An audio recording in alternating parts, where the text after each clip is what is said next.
한 주간 잘 지내셨습니까? 저는 독감으로 정말 힘든 시간을 좀 보냈습니다. 여러분의 기도로 다행히 완쾌됐습니다. 지난주일 설교를 조금 정리하고 오늘 본문으로 나아가도록 하겠습니다. 고린도 지역은 우상 숭배가 만연했고 대중적인 집회가 신전에서 이루어졌으며 막대한 재물이 우상에게 바쳐지고 시장에 풀렸기에 우상의 재물을 먹지 않기란 쉬운 일이 아니었습니다. 고린도 교회 교인 중에는 유대교에서 개종한 사람들은 우상 재물은 부정한 음식이라는 것에 대한 인식이 강해서 일절 먹을 수 없다고 주장하였으나 이방인에서 기독교로 개종한 사람들은 복음을 받아들인 후에 우상의 존재를 인정하지 않았기에 우상 제물 먹는 것이 문제가 없다고 생각하여 양자 간에 첨예한 대립이 있었던 것입니다. 그래서 그들은 이 문제를 사도 바울에게 조언을 구한 것입니다. 이에 사도 바울은 우상의 존재란 전혀 의미가 없기에 원천적으로 우상의 제물을 취식하는 것은 문제가 없지만 이런 지식이 모든 이들에게 있는 것이 아니기에 성숙한 믿음의 소유자는 그렇지 못한 자들을 배려해야 한다고 말한 것입니다. 고린도 교회 성도 중 일부지만 이 자유를 너무 강조하여 우상의 신전까지 가서 먹는 자들도 있었는데 그러한 자들로 인해 믿음이 연약한 자들은 시험이 들기도 하고 또는 다시 우상 숭배의 길로 돌아갈 수 있기에 사도 바울은 자신의 자유를 절제 혹은 양보할 것을 권면한 것입니다. 아무리 자신이 누릴 수 있는 자유를 할지라도 하나님이 원하시는 바가 아니고 이웃에게 덕이 되지 않으면 기꺼이 절제할 줄 아는 자세가 성도가 가져야 할 마음의 자세인 것입니다.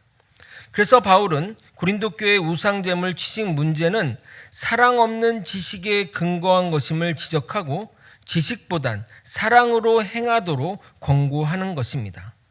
그러면서 사도 바울 자신은 고기를 먹을 자유가 있으나 형제를 실족하지 않게 하기 위해 영원히 그 자유를 포기하겠다고 고백함으로써 형제 사랑의 그 실천을 자기 몸으로 실제 보여주고 있습니다. 오늘 본문도 그 연장선상에서 이해되어야 합니다. 바울은 자신의 삶을 예로 들어 고린도 교회 교인들에게 설명하고 있습니다. 사도 바울은 사역 내내 공격자들이 많았습니다. 초창기에는 정말 네가 가져간 것이 맞느냐, 우리를 잡으려 하는 첩자가 아니냐 하는 의심을 받았고 나중에는 예수님께 사명을 받은 것이 맞느냐, 네가 사도가 맞느냐 등등 비판을 받아야만 했습니다. 사람이 너무 많은 비판을 받게 되면 위축이 되거나 또는 성격이 날카롭게 변해 공격적인 모습을 보이는 것이 정상인데 사도 바울은 그런 모습을 보이지 않았습니다. 오늘은 그가 반대자의 반론을 어떻게 극복하며 궁극에는 어떤 마음으로 사역하는지 살펴보는 것이 오늘 설교의 주요한 관점이라 하겠습니다. 그리고 사도 바울이 누리는 자유가 무엇인지, 그가 무엇으로부터 자유하게 되었는지 살펴보도록 하겠습니다. 은혜와 깨달음이 있는 시간이 되길 예수님의 이름으로 소망합니다. 오늘 읽은 본문 1절을 보게 되면 4번의 수사 의문문을 통해 사도 바울 자신의 입장을 매우 강렬하게 표현하는 것을 볼 수 있습니다. 저는 사도 바울의 이 표현 가운데 가슴에 맺힌 것이 많았겠구나 하는 생각이 들었습니다. 살다 보면 원치 않는 루머에 빠지기도 합니다. 제가 성도일 때는 그런 일이 없었고 있더라 할지라도 쉽게 무시하면 되지만 사역자가 되고 나서는 정말 아니땐 굴뚝에 연기도 나고 없는 이야기도 만들어지는 것을 경험한 적이 여러 번 있습니다. 아닌 것을 내가 설명하자니 구차하고 그냥 있자니 잘못된 소문이 어떻게 퍼져나갈지 몰라 전전긍긍한 적이 있었습니다. 약간 성도와 목회자의 관계가 팬과 연예인의 관계가 같아서 좋을 때는 정말 좋지만 뭔가 문제가 생기면 안티팬이 되어 골이 깊어지는 것을 보게 됩니다. 사도 바울을 향한 루머는 바로 사도권 논쟁이었습니다. 나머지 11명의 사도는 예수님이 직접 뽑은 제자이기에 별 문제가 없었고 가룟 유다를 대신한 사도로 세워진 마띠아도 그냥 사도가 된 것이 아니라 사도가 되는 그 조건 위에서 제비로 뽑힌 것입니다. 그 조건을 볼 수 있는 성경 구절입니다. 사도행전 1장 21절에서 22절입니다. 읽겠습니다. 이러함으로 요한의 세례부터 우리 가운데서 올려져 가신 날까지 주 예수께서 우리 가운데 출입하실 때에 항상 우리와 함께 다니던 사람 중에 하나를 세워 우리와 더불어 예수께서 부활하심을 증언할 사람이 되게 하여야 하리라 하거늘. 성경에서 보듯이 사도가 되는 기본 조건은 세 가지입니다. 첫 번째는 예수님과 함께 생활을 했고, 두 번째는 예수님으로부터 가르침을 받았고, 세 번째로는 예수님의 부활을 목격한 자여야 되는 것입니다. 물론 이 조건이 된다고 다 사도가 되는 것이 아니라 이 조건이 기본이고 예수님이 그 중에서 부른 자를 불러야만 가능한 것입니다. 그런데 사도 바울은 이 조건에 어느 하나 충족되는 것이 없습니다. 그도 부활하신 예수님을 보았지만 다메섹 도상에서 본 것이고 환상 중에 보았기 때문에 주관적인 경험입니다. 물론 정황상 증거는 너무나 확실합니다. 그는 예수 믿는 자를 핍박하는 자였고 다메섹 도상에 간 것도 예수를 믿는 자를 잡기 위해 간 것입니다. 그가 예수님을 만나지 않았다면 그의 그 변화를 설명할 수 없습니다. 그러나 그가 예수님을 만난 그 경험은 누구와도 공유할 수 없는 것입니다. 물론 아냐니아라는 증언자가 있으나 그가 사도 바울과 함께 다니면서 또 증언하러 다닐 이유도 없고 지금같이 무슨 방송이 있어서 촬영해가지고 이 사람이 나를 증언합니다 라고 보여주면서 다닐 수도 없고 보여준다고 해도 사도 바울도 의심하는 마당에 이 사람의 증언을 누가 믿겠냐 이 말입니다. 저를 과거부터 아는 사람들은 제가 사역자 된 것에 대해 매우 놀랍니다. 그래서 무슨 일이 있었는지, 도대체 무슨 일이 있었던 거야? 라고 항상 질문을 받습니다.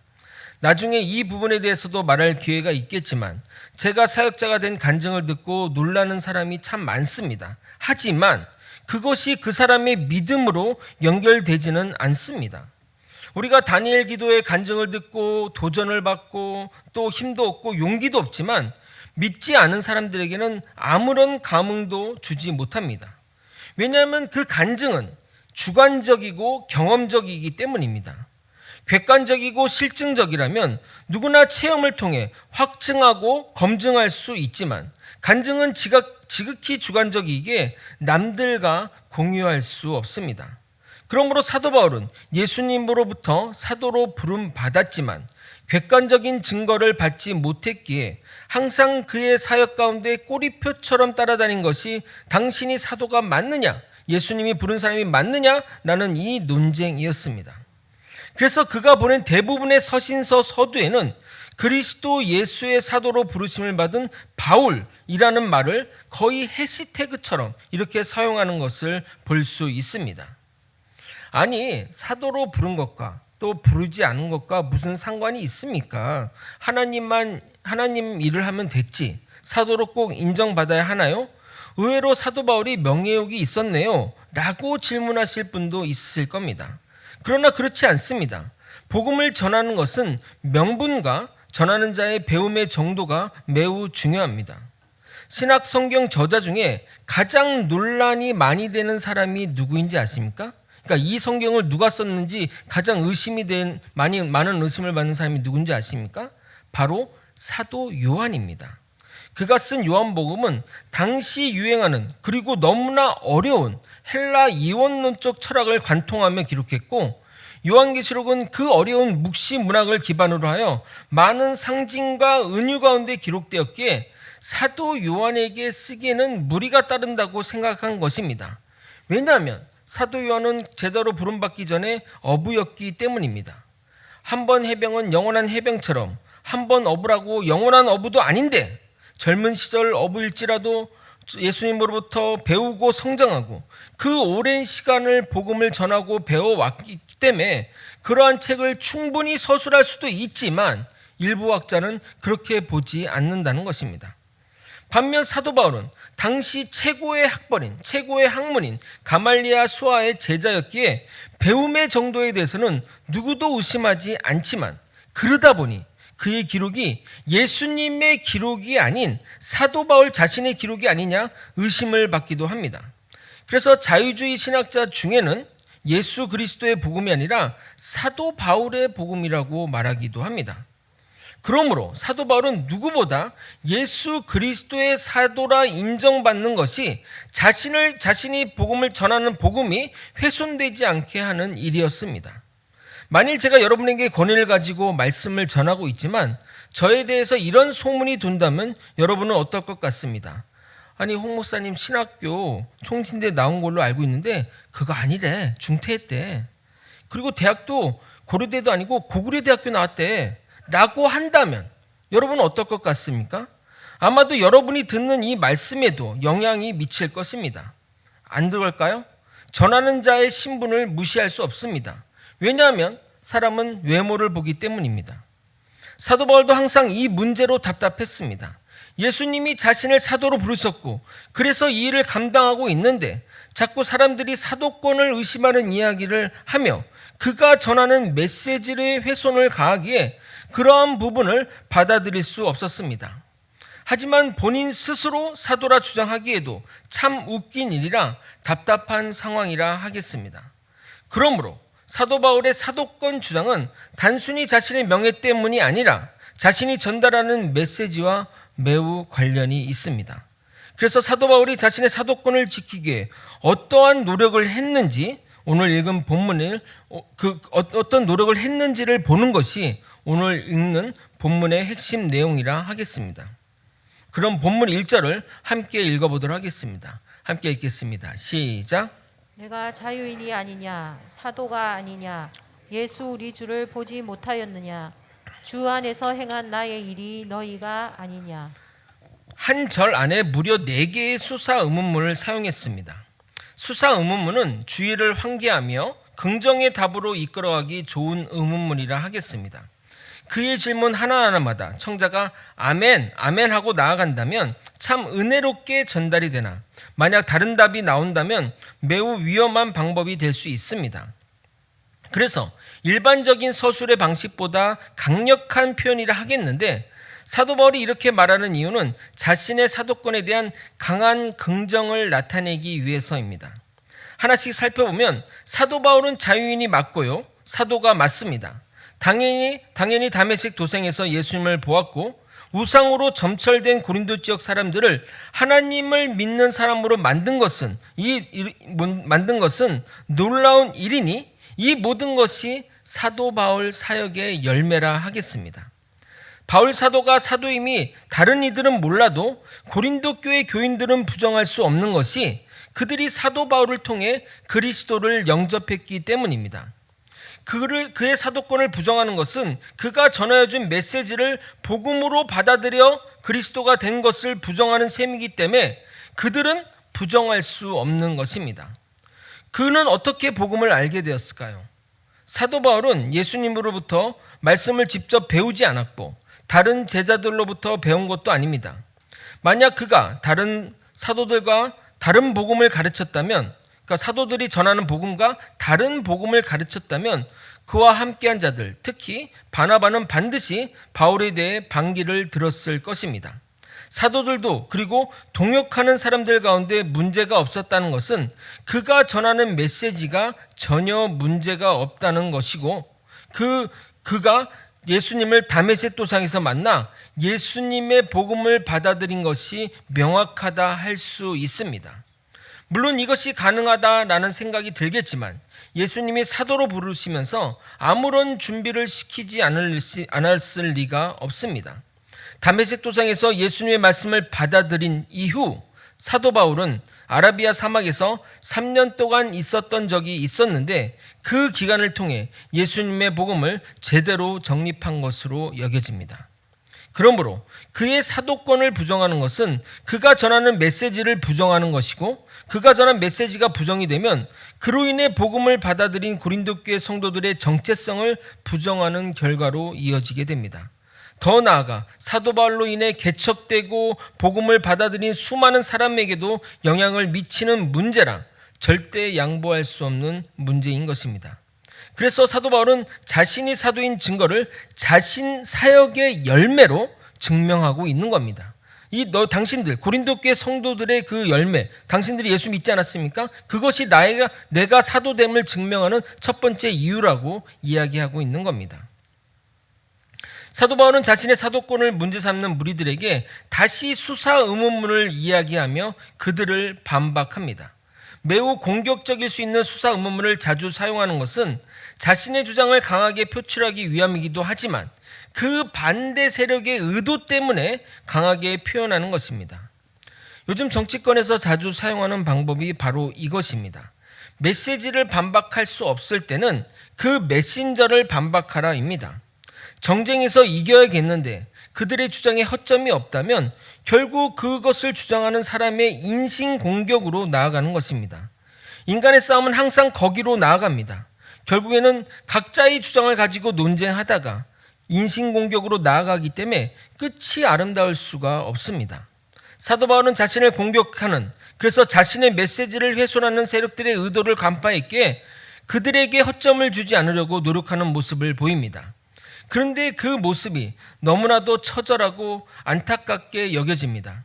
하나씩 의문문으로 물었던 그 수사문을 역으로 생각해서 어떤 상황에 있는지 한번 살펴보도록 하겠습니다. 4절을 읽겠습니다. 우리가 먹고 마실 권리가 없겠느냐?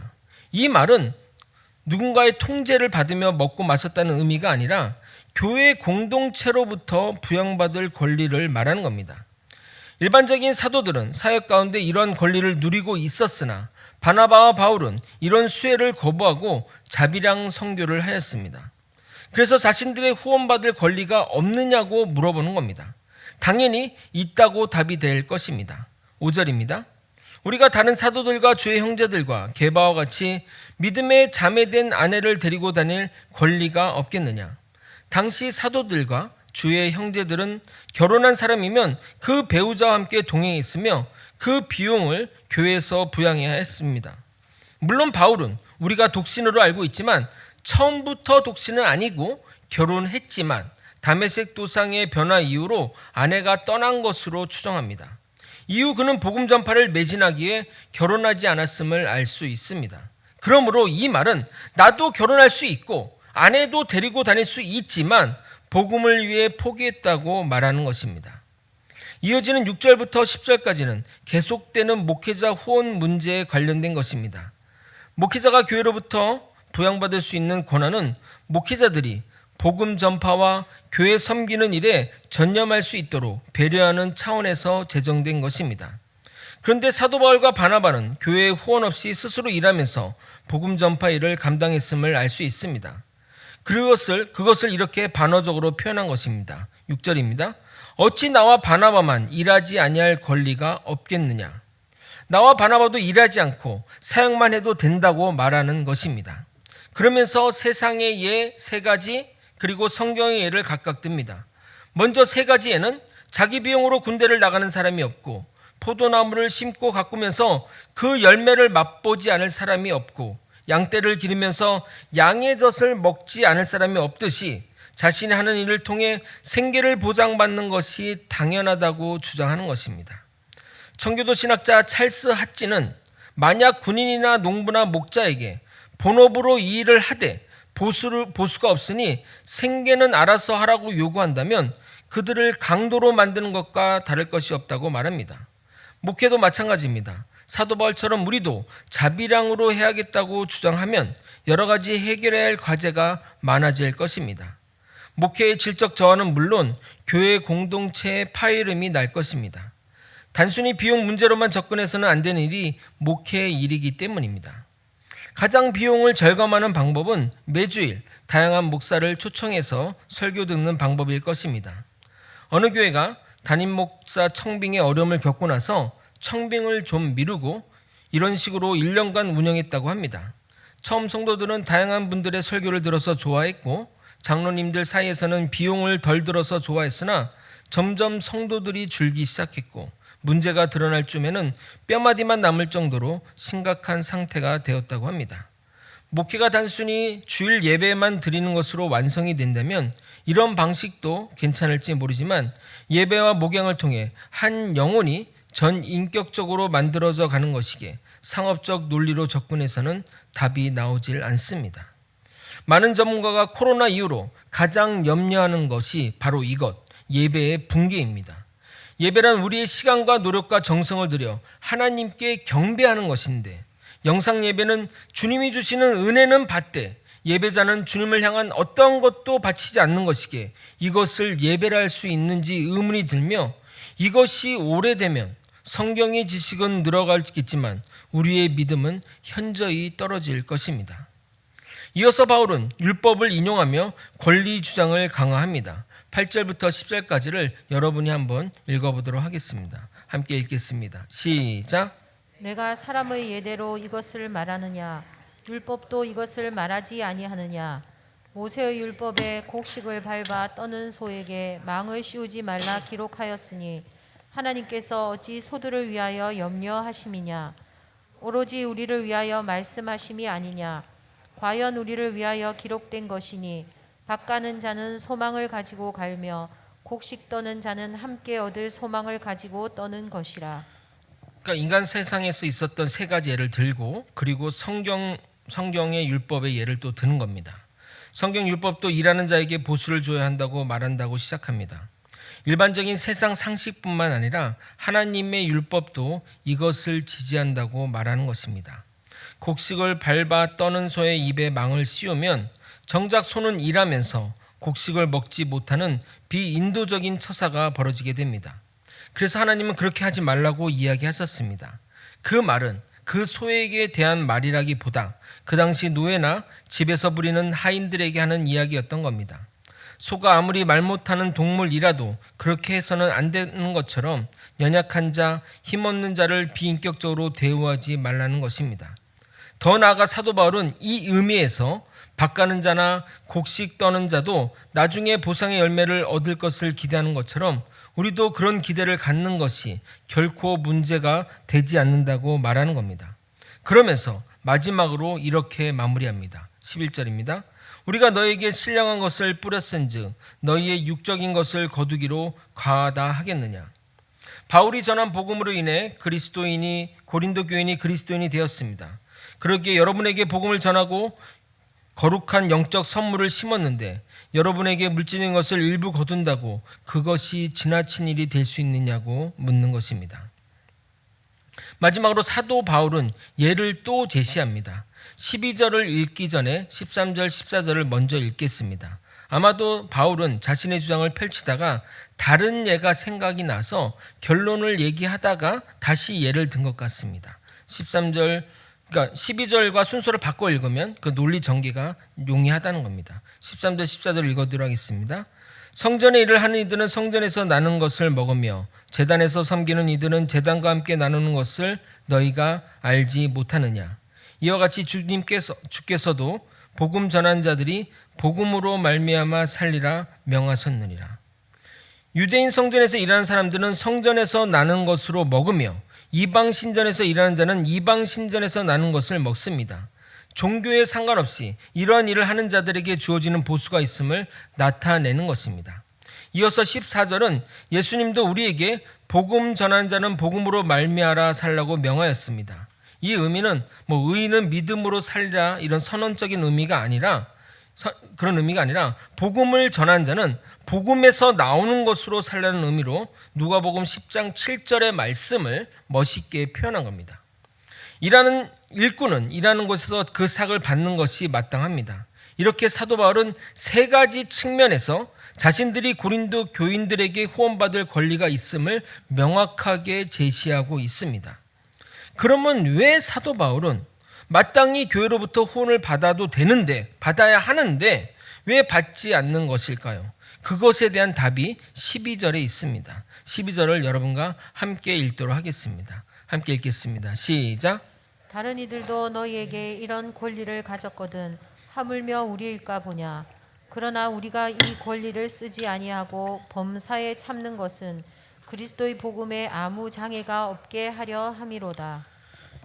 당시 고린도 교회에서도 후원을 받는 이들이 있었습니다. 아마도 아볼로와 베드로일 것으로 추정이 되는데 그들도 너희에게 이러한 권리를 가졌는데 교회의 설립자인 자신들이 왜 그럴 권리가 없겠느냐. 하지만 우리가 그 권리를 쓰지 않고 참는 것은 그리스도의 복음에 아무런 장애가 있지 않게 하려는 것이라고 말하고 있습니다. 도대체 왜 사도 바울이 고린도 교회의 후원을 받는 것이 복음 전파에 지장을 준다고 말하는 것일까요? 그 이유를 명시적으로 설명하지 않아서 정확히는 알 수 없지만 사도행전 18장에 기록된 고린도 교회 시작을 통해 미루어 짐작 가능합니다. 데살로니카에서 동료들과 헤어지고 홀로 아덴을 거쳐 고린도 교회에 도착한 바울은 아무도 의지할 데가 없이 헤매다가 아굴라와 브리스길라를 만났고 그들과 함께 텐트 만드는 일을 하면서 회당에 나가 복음 전파를 하게 되었습니다. 그러다가 디도 유스도를 만나 그 사람 집에서 시작한 것이 바로 고린도 교회였습니다. 그러므로 처음부터 사도 바울은 고린도 지역 교회에서 사례비를 받지 않고 자비량 선교를 한 것입니다. 그런 기록이 사도행전 18장에 있지만 읽지는 않겠습니다. 여러분이 집에 가서 찬찬히 읽으시면 더 이해가 잘 될 것입니다. 고린도 지역에는 사도 바울의 적이 많았습니다. 사도 바울이 무슨 짓을 해서 그런 것이 아니라 복음을 전하기 때문에 생겨난 적들입니다. 또한 고린도전서 서론에도 이야기했지만 고린도 교회는 지금 분쟁 중에 있어서 서로 파벌을 나눠 싸우고 있었습니다. 바울파에 반대되는 세력은 주로 누구를 공격 대상으로 삼을까요? 당연히 사도 바울을 주요 공격 대상으로 삼았고 그의 약점이 사도권을 계속 건드렸습니다. 그러면서 그가 사례비를 받지 않는 것을 보니까 자신이 사도가 아니니까 지레 그냥 겁먹어서 지레 그냥 좀 불편해서 안 받는 것 아니야? 라는 식으로 공격한 것입니다. 사도 바울 사역 가운데 유일하게 사례비를 받지 않는 교회가 고린도 교회인데 만약에 이제 와서 사례비를 달라고 하면 또 제적자들은 이렇게 공격할 것입니다. 그동안 사례 안 받았다고 자랑하더니 이제는 달라고 하는 거 보니 결국 돈 때문에 사역한 것이네 라고 비방할 것입니다. 무엇을 해도 어떤 선택을 해도 어떤 행동을 해도 욕을 먹는 상황인 것입니다. 가끔 사역 가운데 이런 일들이 종종 일어납니다. 두레교회 김준홍 목사님이 설교 가운데 말씀하신 예를 들려드리도록 하겠습니다. 성도들이 자신의 사모가 맨날 단색 옷만 입고 다니니까 교회에서 대우를 못 해주는 것도 아니고 사모님이 그렇게 다니시면 다른 교회 성도들이 욕한다며 뭐라 하자 김준호 목사님이 사모에게 돈을 주며 옷 좀 사서 입고 다니라고 했답니다. 그래서 몇 가지 옷을 사서 주일에 입고 왔는데 성도들이 사모옷이 너무 화려하다느니 사치가 심하느니 라고 했답니다. 결국 목사님이 성도들은 뭐라 해도 그냥 당신 입고 싶은 대로 입으라고 했답니다. 정말 사역을 하다 보면 이러지도 저러지도 못하는 경우가 참 많습니다. 이 말을 듣자니 저 성도가 시험 들 것 같고 저 말을 듣자니 이 성도가 시험 들 것 같으니 어찌할 방법이 없는 경우들이 많이 있습니다. 그러다 보니 점점 입이 닫아지는 것 같습니다. 결국 사도 바울은 그런 상황 가운데 정면 돌파하기로 결정합니다. 누가 뭐라든 누가 무엇을 말하든 처음 가졌던 마음대로 계속 지원받지 않기로 결정하며 나의 자랑으로 여기는 것을 아무도 헛되지 않게 하겠다고 공언하게 됩니다. 15절입니다. 그러나 내가 이것을 하나도 쓰지 아니하였고 또 이 말을 쓰는 것은 내게 이같이 하여 달라는 것이 아니라 내가 차라리 죽을지언정 누구든지 내 자랑하는 것을 헛된 대로 돌리지 못하게 하리라. 그러면서 덧붙여 말하기를 내가 이 일로 복음 전하기를 주저하거나 중단할 것을 걱정하지 말라고 이야기합니다. 왜냐하면 이것은 하나님이 자신에게 부여한 사명이기 때문이라고 말합니다. 하나님의 사명을 거부하면 자신에게 화가 있을 것이기에 누가 뭐라고 하지 않아도 이 일을 감당할 것이라고 안심시킵니다. 그러면서 사도 바울은 정말 놀라운 고백을 합니다. 18절을 읽어드리도록 하겠습니다. 그런즉 내 상이 무엇이냐? 자, 여러분, 자 보십시오. 사도 바울이 아무 대가도 없이 복음을 전한 상이 무엇이라고 생각하십니까? 그러니까 사도 바울은 어떻게 그 얘기를 하겠습니까? 여러분이 어떤 일을 했어요. 어떤 일을 헌신을 하고 정말 노력을 했어요. 그러면은 하나님한테 하나님 저 이런 상을 주세요라고 얘기할 수 있지 않습니까? 그러면 사도 바울은 뭐라고 얘기했겠냐 이 말이에요. 뒤에 읽지 말고 한번 생각해 보십시오. 일반적으로 한다면 하나님 나 정말 아무 대가 없이 일했어요. 하나님 영광을 위해 살았어요. 이게 내 일이라고 생각해서 하고 있습니다. 하나님 이 상을 주세요. 뭐라고 얘기했을 것 같아요? 세상의 복? 물질의 복? 아마도 그거는 아니죠. 당연히 그런 요구를 할 사람이 아니죠. 아마도 우리가 생각하는 답은 하늘의 상이나 하나님의 칭찬, 하나님이 예비하신 멸관이라고 생각을 많이 하실 것입니다. 그렇죠? 하나님, 나 그 대신 열심히 할 테니까 하늘나라에서 인정해 주세요. 하늘의 상을 주세요. 라고 할 거 아닙니까? 그런데 사도 바울이 이렇게 답변한다는 겁니다. 나머지 읽겠습니다. 내가 복음을 전할 때 값없이 전하고 복음으로 말미암아 내게 있는 권리를 다 쓰지 아니하는 이것이로다. 대가 없이 복음을 전하고 내 권리를 포기하는 것이 자기의 상이라고 말합니다. 놀랍지 않습니까? 어떻게 내가 누릴 수 있는 자유와 권리를 포기하는 것이 상이 될 수 있습니까? 이해되십니까? 내가 무상으로 일하면서 받은 것이 무상으로 일하는 자유라고 말하고 있는 겁니다. 여러분, 이것은 천국을 소유한 자만이, 하나님의 나라를 품은 자만이 할 수 있는 고백입니다. 적절한 예가 생각이 안 나 제가 좀 저렴한 예를 한번 쓰겠는데 먼저 저렴한 쓰다는 것을 죄송하다 말씀드리고, 그래도 이 예가 여러분에게 이해가 잘 되실 것입니다. 제가 이등병 때 군대 제대를 일주일 앞둔 말년 병장이 PX, 군대 매점을 얘기하죠. 군대 매점에 단체로 이등병을 데리고 간 적이 있었습니다. 그러면서 너희들 먹고 싶은 거 다 골라서 와. 먹고 싶은 거 다 가져, 다 먹어도 돼. 라고 했습니다.